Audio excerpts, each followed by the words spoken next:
Jonathan and David were best friends. It didn't matter to Jonathan that one day David would be king over Israel and take the place of his own father, King Saul. Jonathan would always do what was best for his friend because he loved David and he knew that God was with him. King Saul, on the other hand, was so jealous of David that he wanted to kill him. David feared for his life. He asked Jonathan, "Why is your father trying to kill me? And what have I done to make him so angry?" Jonathan was surprised by David's question. "How do you know my father wants to kill you? He promised me he was not mad at you anymore and would never hurt you." But David was convinced that Saul hated him. So the two of them came up with a plan that would prove whether or not David was in real trouble with King Saul.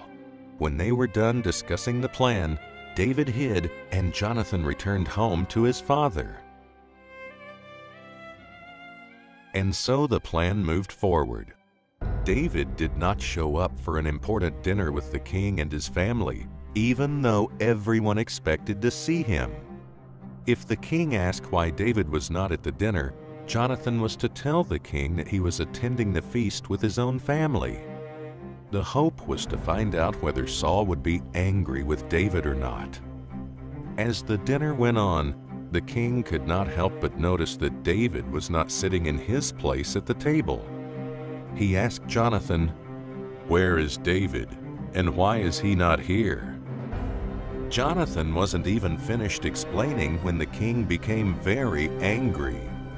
He was so filled with hate that he picked up his spear and hurled it at his own son. Jonathan knew without a doubt that David was in real danger. David, still hiding, waited for the signal that would tell him whether or not it was safe for him to come out.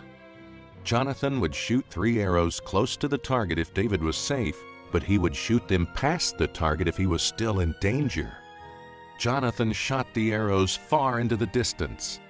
David now knew the truth. Saul wanted to murder him.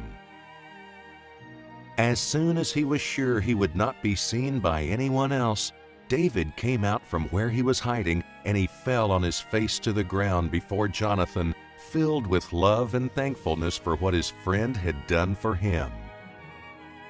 The two friends held each other and cried over Saul's actions. The king had not only rejected David, but wanted him killed.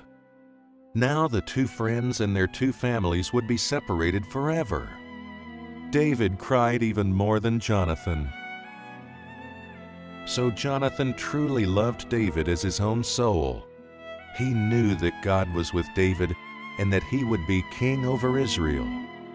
Not only had Jonathan protected David with his own life, but he continued to stand by David to the very end. The last recorded words of Jonathan to his beloved friend were, "Do not fear my father, for you are destined to be king, and I will be second to you. Even my father knows this."